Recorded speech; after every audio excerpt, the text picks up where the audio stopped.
जय हिंद क्लास।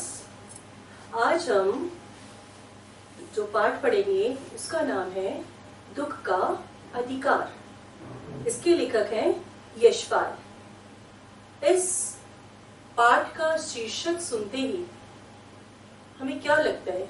दुख का अधिकार। दुख और अधिकार कि क्या दुख मनाने का भी अधिकार होता है? ये सब बातें हम इस पाठ में पढ़ेंगे। ये लेखक यशपाल हैं। यशपाल का जन्म 3 दिसंबर 1903 को पंजाब में फिरोजपुर छावनी में एक साधारण खत्री परिवार में हुआ था। उनकी मां श्रीमती प्रेम देवी वहां अनाथालय के एक स्कूल में अध्यापिका थीं। यशपाल के पिता हीरालाल एक साधारण कारोबारी व्यक्ति थे। उनका पैतृक गांव रंघाड़ था, जहां कभी उनके पूर्वज हमीरपुर से आकर बस गए थे। यशपाल के लेखन की प्रमुख विधा उपन्यास है। हमारे साहित्य में अनेक तरह की विधाएं हैं, तो उन्होंने जिस विधा में ज्यादातर लिखा है वो क्या है? उपन्यास। लेकिन अपने लेखन की शुरुआत उन्होंने कहानियों से ही की।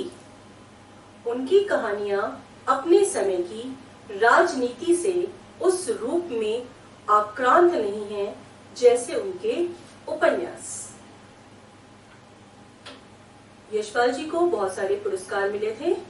उनके पुरस्कार थे देव पुरस्कार, सोवियत लैंड नेहरू पुरस्कार जो कि उन्हें 1970 में मिला, मंगला प्रसाद पारितोषिक जो कि उन्हें 1971 में मिला, पद्म भूषण और साहित्य अकादमी पुरस्कार। उनकी प्रमुख कृतियां हैं दिव्या, देशद्रोही, झूठा सच, दादा कॉमरेड, अमिता, मनुष्य के रूप, मेरी तेरी उसकी बात, ये उनका उपन्यास है। पिंजड़े की उड़ाना, फूलों का कुर्ता, भस्मावृत चिंगारी, धर्म युद्ध, सच बोलने की भूल, ये उनका कहानी संग्रह है, तथा चक्कर क्लब जो कि एक व्यंग्य संग्रह है। अब इस कहानी दुख का अधिकार के बारे में हम बात करते हैं। इसमें एक गरीब बूढ़ी स्त्री जवान पुत्र की एक दिन पूर्व हुई मृत्यु को भूलकर बच्चों का पेट भरने के लिए बाजार में फल बेचने को मजबूर है। ये इस कहानी की पटकथा है, नींव है उसकी। अब उसमें क्या होता है कि जो बूढ़ी स्त्री होती है उसके वो बहुत ही गरीब होते हैं। उस बूढ़ी स्त्री का पुत्र भगवाना मौसमी फल और सब्जियां उगाकर परिवार का पालन करता था। उनका घर का निर्वाह ऐसे ही होता था कि भगवाना खरबूजे उनकी कचियारी करता था और उनको लाकर बाजार में रखता था, और बाजार में लाने के बाद वो उसको बेचकर अपने परिवार का निर्वाह करते थे। बहुत सब ठीक चल रहा था, लेकिन अचानक क्या हुआ? एक दिन खरबूजे तोड़ते समय भगवाना को सांप ने डस लिया। लाख कोशिशों के बाद भी उसे बचाया न जा सका। उस समय इतनी सब कुछ हमारी जो डॉक्टर की सब चीजें हैं ये सब इतनी एडवांस नहीं थी। तो उस समय क्या था, लोग क्या करते थे कि जब सांप ने काट लिया तो उसके लिए क्या किया जाती थी? झाड़ फूंक की जाती थी, ओझा को बुलाते थे। उनका ये विश्वास था कि इन सब से ये जो सांप का जहर है वो निकल जाता है। अब जब ओझा आता था, झाड़ फूंक करता था, तो वो क्या करता था? उसके बदले में बहुत सारी चीजें लेता था। उसने क्या किया? बूढ़ी स्त्री ने झाड़ फूंक कराई, और उन्होंने क्या किया? क्योंकि सांप ने काटा था तो नागदेव की भी पूजा की, जिससे कि इन सब चीजों में उसका बहुत सारा पैसा, जो भी घर में जो भी सामान था, वो सब चला गया। शोक में डूबी बूढ़ी असहाय स्त्री को सहानुभूति के स्थान पर लोगों के कटाक्ष सहने पड़ते हैं। इसके पीछे क्या है कि जब भगवान की मृत्यु हो जाती है उसके घर में भगवाने की पत्नी, उसके 2 बच्चे वो होते हैं, और उसकी पत्नी को क्या हो जाता है, बुखार हो जाता है। वो बुखार से तप रही होती है और बच्चे बिल्कुल भूखे होते हैं, क्योंकि जो भी कुछ उनके घर का होता है वो सब कुछ ओझा को या उस भगवाना के अंतिम संस्कार में दे चुके होते हैं। क्योंकि हमारे समाज का ये नियम है कि जब किसी व्यक्ति का अंतिम संस्कार किया जाता है तो उसे नए कपड़े पहनाए जाते हैं, नई चादर उड़ाई जाती है, चाहे उनके घर में कुछ भी खाने के लिए ना हो। ये समाज की एक बहुत बड़ी विडंबना है। इसी में उनका सब कुछ खत्म हो जाता है, क्योंकि घर में बच्चे भूखे हैं और बहू बहुत बीमार है। इस वजह से घर में रखे जो भी थोड़े बहुत खरबूजे होते हैं, उस बूढ़ी स्त्री को उस मन को मारकर उन चीजों को लेकर बाजार में जाना पड़ता है, जिससे कि वो उसको बेच पाए और बेचकर कुछ पैसे वो लेकर आ पाए, और जिससे उसके परिवार का निर्वाह हो सके और बच्चों की भूख शांत हो सके।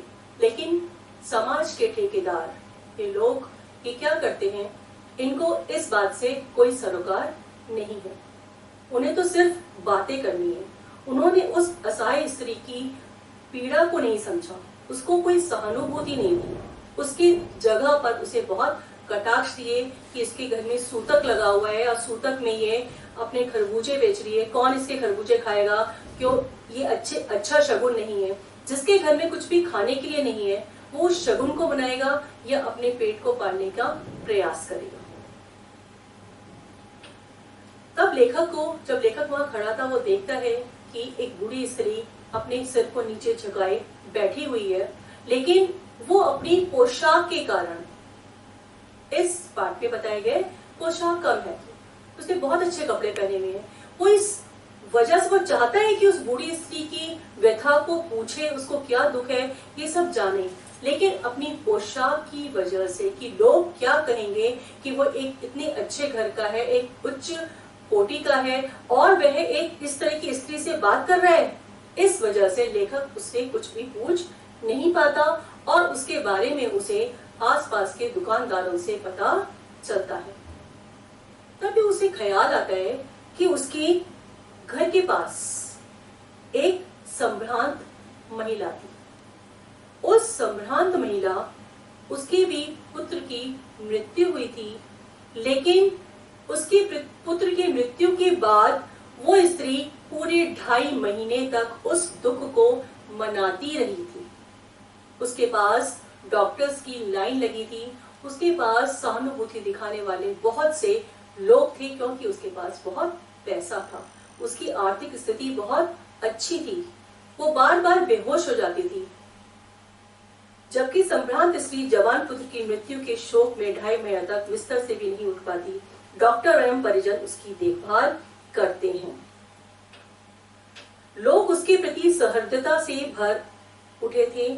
शोक की प्रकृति में वर्ग भेद नहीं होता। क्या शोक मनाने के लिए वर्ग का भेद होता है?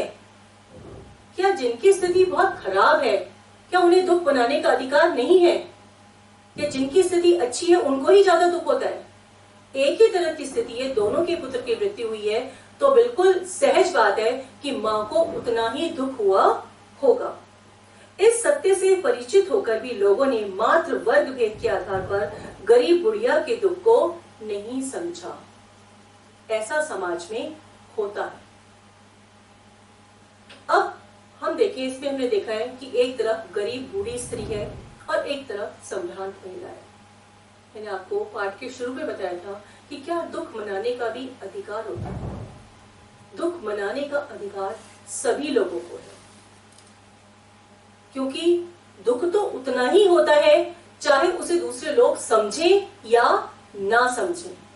लेकिन ये हमारे समाज की एक बात है कि लोग जिनकी स्थिति अच्छी होती है उनके साथ रहने के फेर में उनका वर्चस्व, क्योंकि जिनकी स्थिति अच्छी है उनका वर्चस्व कायम होता है, उनके साथ रहने के उस चक्कर में क्या करते हैं, उन लोगों के साथ हो जाते हैं और जो बेचारे असहाय लोग होते हैं उनका साथ कोई भी नहीं देता।